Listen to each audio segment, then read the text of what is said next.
Қайырлы күн баршаңызға. Бүгін сіздермен осындай өте оңай дәмді салат дайындайтын боламыз. Видеоны соңына дейін көріңіздер. Бізге керек құрамдар: қызылша, сәбіз, пысқан тауықтың еті, картошка, жұмыртқа, қара бұрыш, тұз қажет болады. Алдымен таумамыздың етін ұзынша етіп турап шығатын боламыз.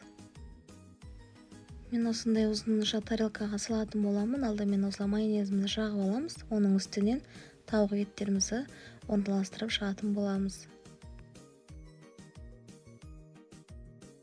Тауық етімізді салып болғаннан кейін оның үстінен осылайынан майонез жағып шығатын боламыз. Кішкене көбірек салыңыздар, сонда дәмдірек болады. Кішкене дәміне қарай тұз, қара бұрыш себетін боламыз.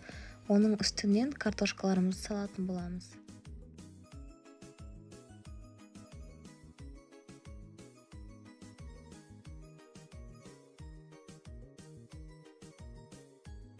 Картошкаларымызды салып болғаннан кейін дәміне қарай тұз, қара бұрыш, майонез салып шығатын боламыз. Бағанағыдай кезек-кезектен осылайынан майонез, қара бұрыш сөйтіп салып шығатын боламыз. Одан кейін жұмыртқамызды салатын боламыз. Жұмыртқамыздың үстінен майонезімізді жағып шығамыз. Одан кейін сәбізімізді салатын боламыз. Осылайынан төртбұрышты формаға келтіріп, әдемілеп салып тұратын боламыз.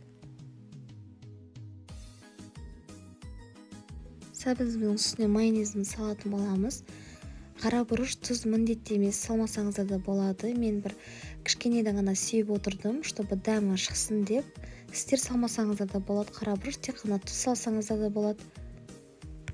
Ең соңында біз салатымыздың бетіне қызылшамызды салатын боламыз.